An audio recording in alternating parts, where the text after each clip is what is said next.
Welcome back to Just Chattin', and this is the series of videos we do on Thursday and Sunday evenings just for our own amusement. So today I have two subjects I want to cover. The first one is just very quick. The reason I want to deal with it is because it's topical. It's just come out in the news.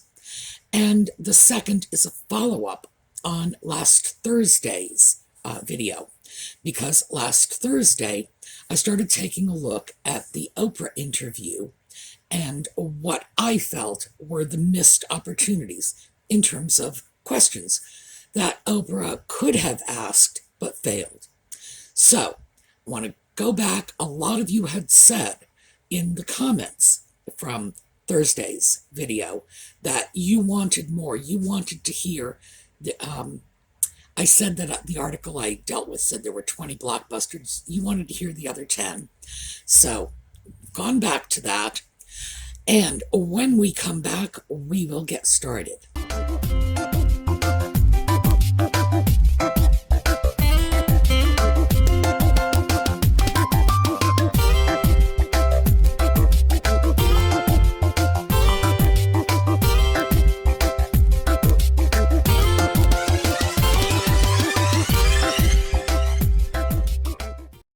Okay, so the topical issue is Nutmeg and Ginger are quarreling with Spotify because Spotify is hosting a podcast by Joe Rogan, a comedian, that everyone is claiming, and who knows who everyone is, frankly, is spreading misinformation about the COVID-19 vaccines.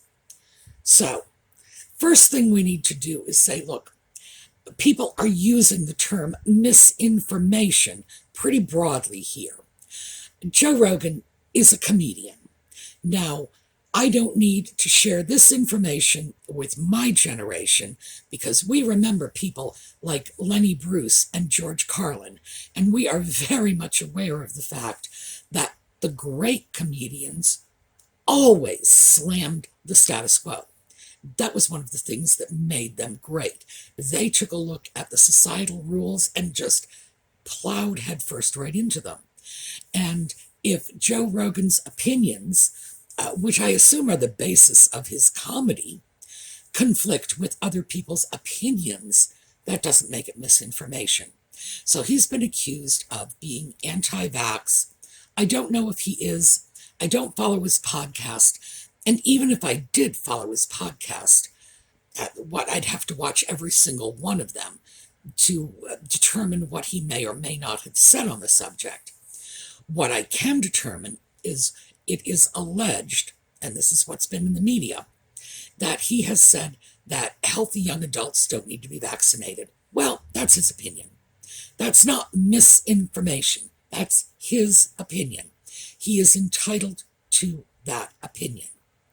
Now, we've discussed this in the past. I am like super pro-vaccination. If there's a shot out there and somebody's willing to give it to me, yeah, I'm next in line, thank you.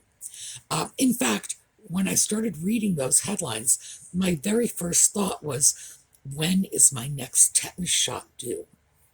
The CDC, by the way, would tell you that my next tetanus shot is not due for 5 years. My pharmacist says too. So you got to know. I'm going to be right down there with my hand out in 2 years.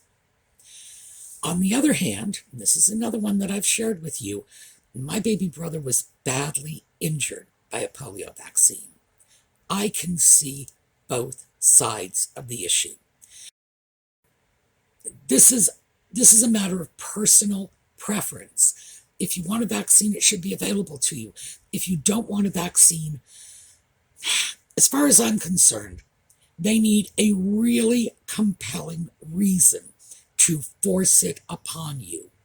So, this is America. Free choice is what it's all about. So, pulling away from Joe Rogan, he's just the excuse. Nutmeg and Ginger are now squabbling with Spotify. They are not the first to do it. Neil Young, for those of you who are a little younger, you might not remember, he was a pop musician of the sort of folky protest, late 60s era. I remember him from when I was young. Joni Mitchell, same era. And they have both pulled their music from Spotify. One of the things, and of course, it embarrasses me because it was my generation. One of the things I like least about my generation is, despite the fact that our slogan was, do your own thing, man, and sex, drugs, and rock and roll, but, do your own thing, man. That only worked if your thing was in harmony with our thing. If your thing diverged too greatly from our thing, then we just called you a fascist pig and told you to go to hell. It's embarrassing. As an older adult, I look back on that and say, geez, we were a bunch of crazy little hypocrites, weren't we? It surprises me that people from my generation, who themselves in their heyday were pushing back against society's standards, against the administration taking control of people's lives, in this case, back in the 60s it was, and putting them on planes and sending them to Vietnam, that they see some huge difference between packing people up and sending them to fight in Vietnam and herding them up in lines and forcing vaccines on them. Well, to each his own. I truly believe in do your own thing, man. But again, it's embarrassing. I look at this and say, my generation has a lot to answer for. But I point that out because, as you know, nutmeg and ginger are not groundbreakers. They never have been. They never will be. Someone else jumps on the bus first, and then they tag along.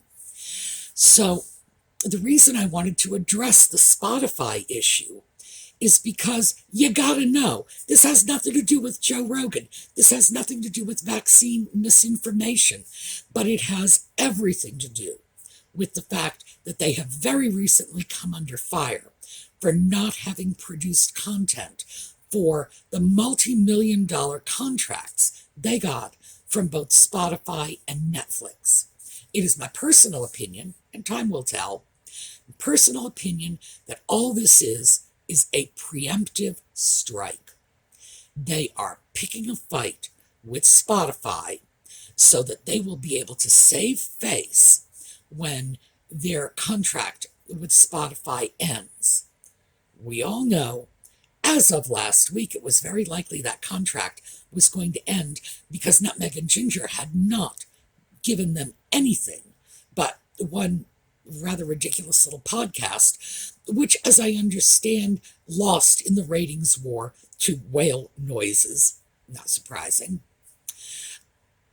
They were on the way out. It's like somebody was chasing them with a pink slip in their hand, and now they're criticizing the company. And I believe this is so when they are forced to walk away, they can say, oh no, it was our choice, and it's all over vaccine misinformation and lies, and not have to deal with the fact that they are very likely getting kicked to the curb by Spotify for not having delivered on the contract. There you go, my opinion. Now, let's get over to the Oprah interview. First of all, I really want to thank, from the bottom of my heart, one of our viewers. I mentioned that I had not been able to find the interview. No one can. It's been scrubbed from the internet. This viewer had a copy and sent it to me. Thank you. She had also begun to put comments in the interview, which was great, because if it hadn't been for those amusing little comments and graphics, I would have been stuck watching an hour and a half of Nutmeg and Ginger and their self-serving, self-involved, self-indulgent whines. So, thank you so much for that video. All right, starting at the beginning, and this is where I just started at the very, very beginning and took copious notes. because the interview is like an hour and a half. The very first thing Oprah says is, I didn't pay you anything, you're not being paid, and Nutmeg agrees. And frankly, this was wildly disingenuous for both Oprah and Nutmeg. Perhaps cash money did not change hands. I'll concede that. But Oprah gave Nutmeg the opportunity to have an international audience. And she said so. You're telling your truth.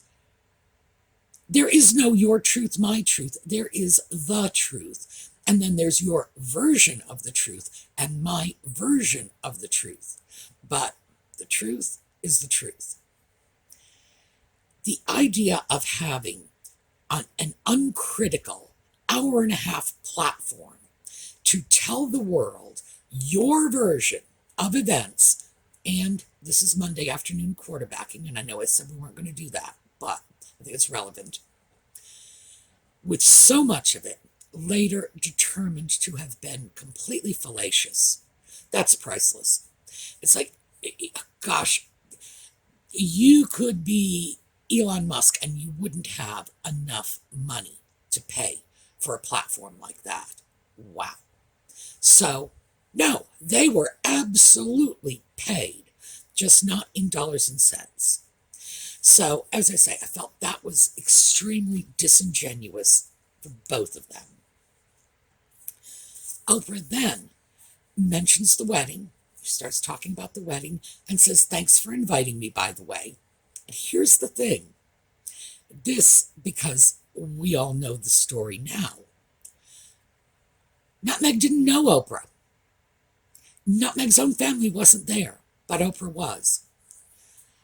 That begs the question, why was Oprah invited when Nutmeg's sister was not invited, when her brother was not invited, when her brother's two sons, who I believe are adults, the uncle that sponsored her in that internship in Argentina that she's always milking for whatever it's worth, the father who gave her her first acting credits, none of these people were invited.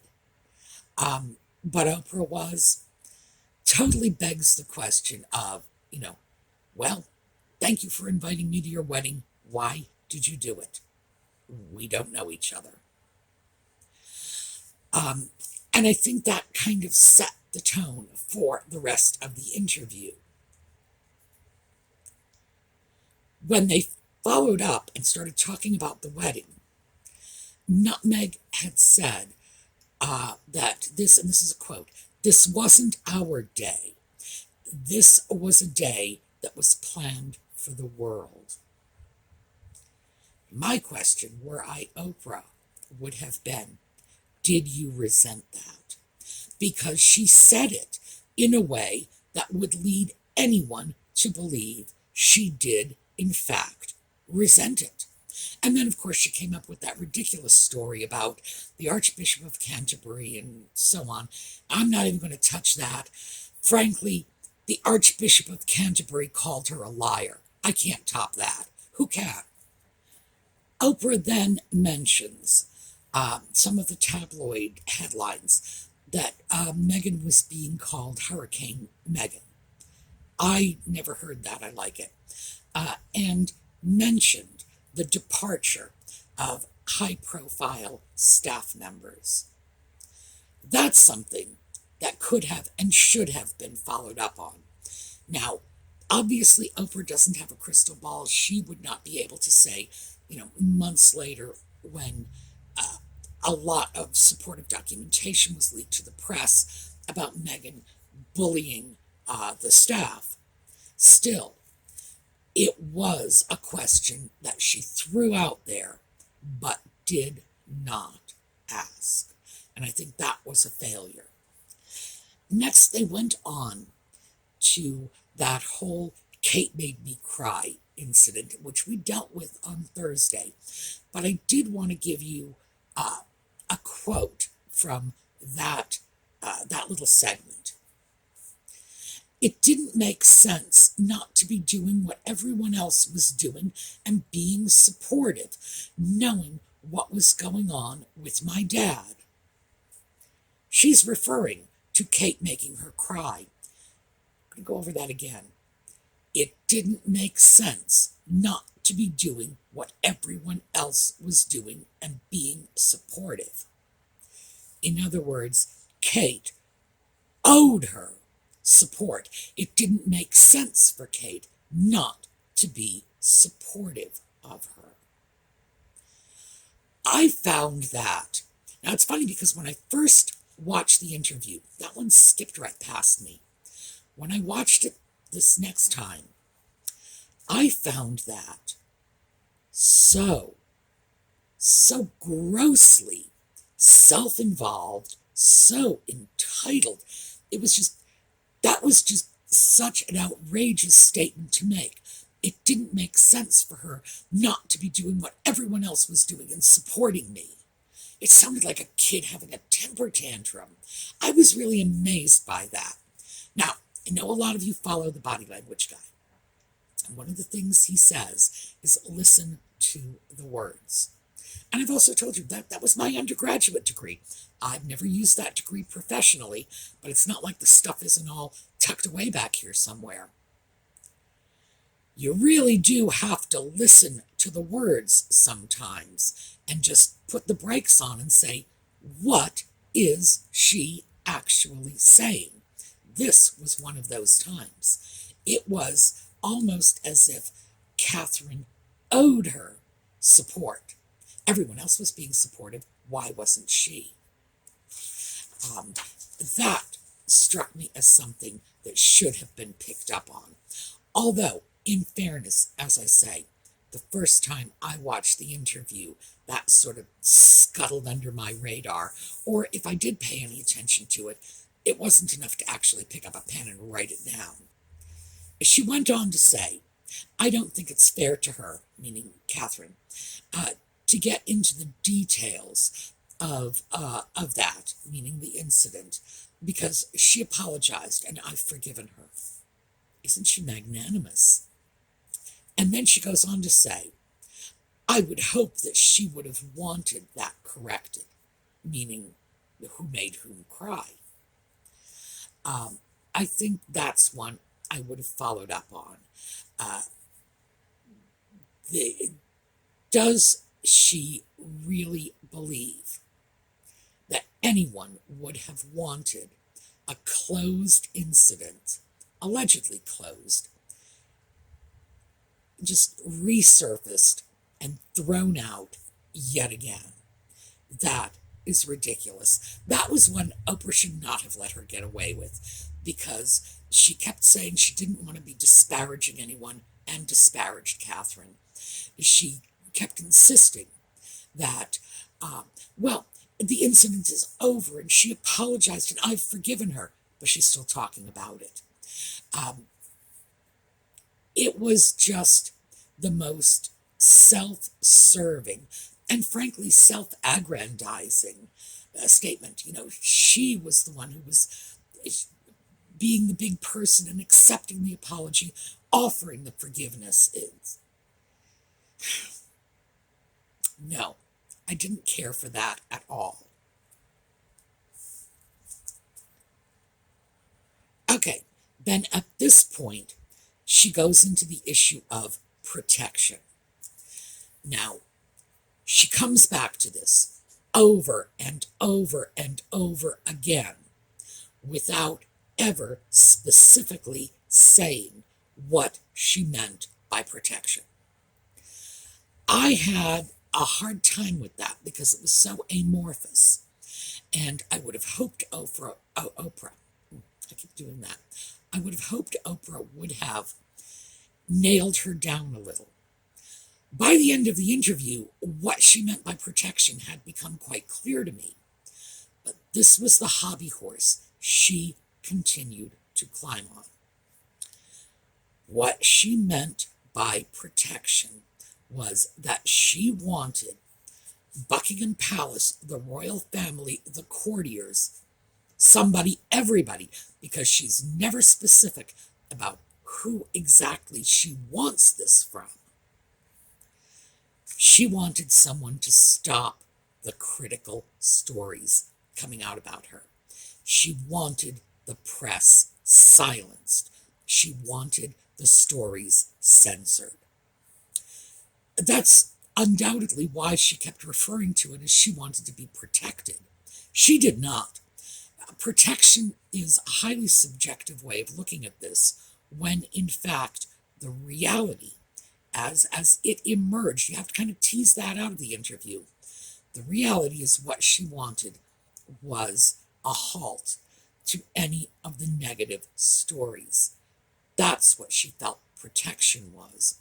She later likened it, this is much further down, at least an hour into the interview, likened it to what would have happened in a situation where, for example, she was in a union and they would have protected her, meaning the whole press department for a television show, a movie studio, a television studio would go out and try to clean up any negative publicity. The truth is that doesn't happen today. She is living in that fairy tale world of the 1950s when no one knew that people like Richard Chamberlain and Rock Hudson were gay. Oh, Raymond Burr, he was another one. You know, all these guys that were just like men's men, and they did so much to protect their image because they didn't want their sexual orientation to get out, because somehow it would make them less men's men. And frankly, in the 50s, it probably would have. I shouldn't make fun of that, because in truth, it probably would have destroyed their careers. I get that. It's unfortunate. It's the reality. I may think that they should have had the right to just be out there, but in truth, no, that just wasn't happening. It's not the same. And she seems to have this notion in her head that the royal family has that kind of clout with the press, which is really funny, because when Harry comes in later, the last portion of the interview, he paints a very different picture and claims the royal family was cowed and intimidated and kept in line by fear of the press. So those two never quite got their story together. But anyway, protection was the one that she kept going back and forth on, just as Harry kept going back to security. That was his thing. She said she hadn't been out for months. That was really interesting. Hadn't been out for months. I, literally had not walked out the door. You've really got to wonder about that, because Diana went out all the time and she was sieged by the press every time she walked out the door. She still did it. Members of the royal family, not the Queen, of course, on an everyday basis. We have stories about the Queen going out to a grocery store. This is one of my favorites. Apparently a woman walked up to her and said, you really look like the Queen. And I believe the Queen's response was, I should hope so. The fact is that the Queen was in grocery stores being accosted by people.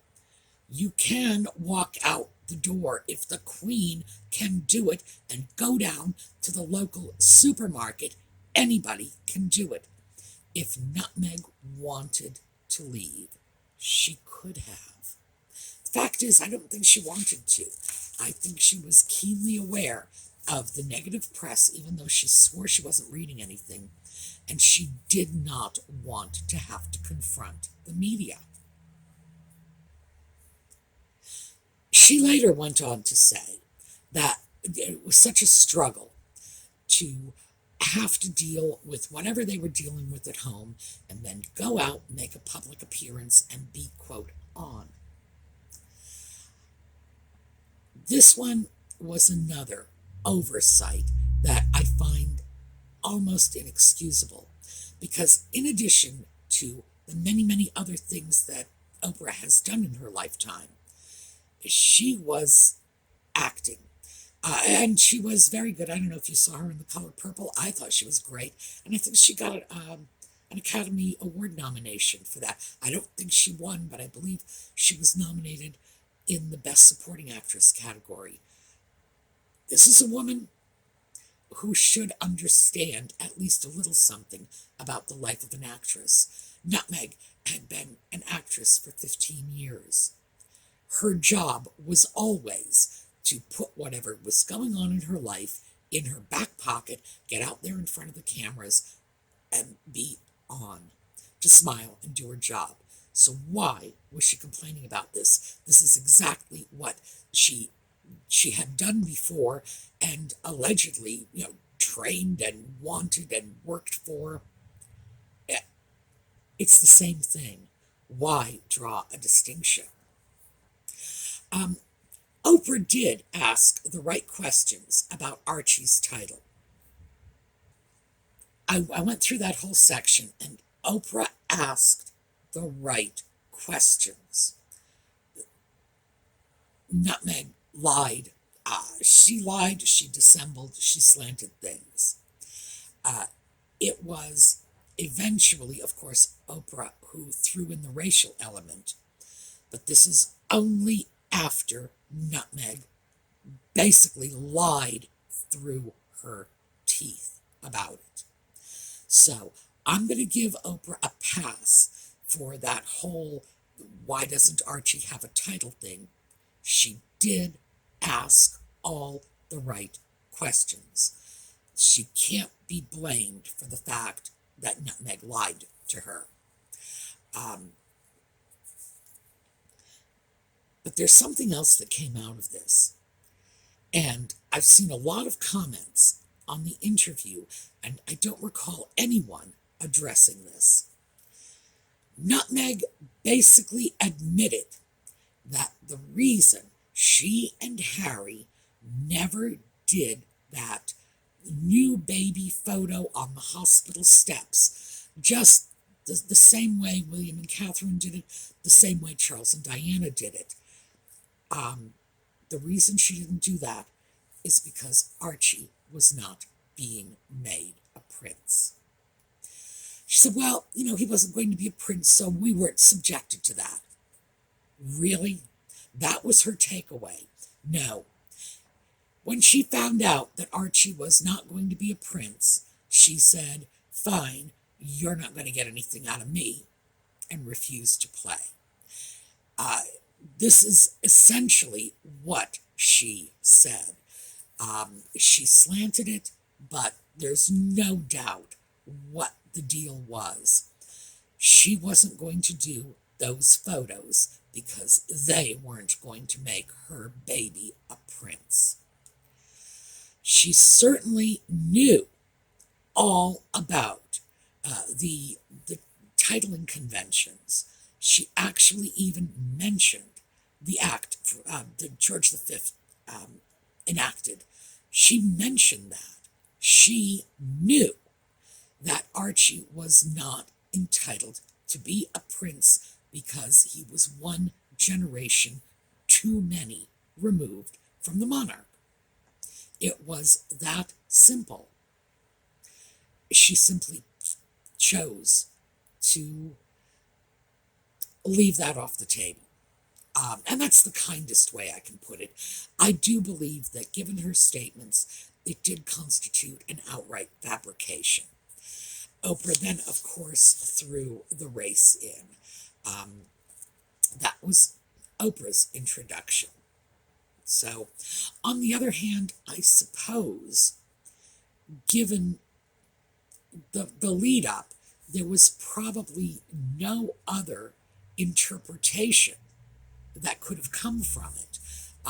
And I suspect if I had been asking the questions at that time, I might have gone in that direction too, because Nutmeg clearly said Archie wasn't going to be made a prince, and everybody else was being made a prince, which suggested, of course, that, you know, Beatrice and Eugenie could have children. They'd all be princes. No, it's not the way it works. And, of course, given the fact that that Nutmeg knew this because she cited that act, she actually mentioned it.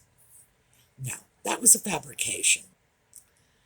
Okay, another thing that she threw out there, again, this was sort of overlooked. She said, and this is a quote, she was not going to be silent. If there is an active role the firm is playing in perpetuating falsehoods about us. The firm, of course, is the royal family, the monarchy, the queen. The queen is the head of the firm. Now, Nutmeg used that. She used the term the firm. Harry used the term the institution. And they use this to their own advantage, so they don't have to be specific. So they can just sort of refer in a blanket sort of way to all of these gray eminences that were cluttering around their lives. But this was a specific allegation that the firm is playing an active role in perpetuating falsehoods about her and Harry. No two ways around it. Absolute, outright accusation. Oprah never picked up on that one. So I would have to say that's one I would have gone after. I would have said, define firm and what are these falsehoods they are perpetuating? Who is perpetuating it? I would have run with that like crazy. All right, that is all we have time for. I still have the second half of the interview with Harry, and I'll save that for another time. Certainly, like I say, we're running out of time now. I will see you all next Thursday for more Just Chattin'. In the meantime, get on over to the SueMe's Angels Facebook page. We're still doing giveaways. Get in there, sign up, get yourself a giveaway. And we're going to take a look at a little slideshow on our way out, a palate cleanser, if you will. And I hope to see you all next time. Have a terrific day.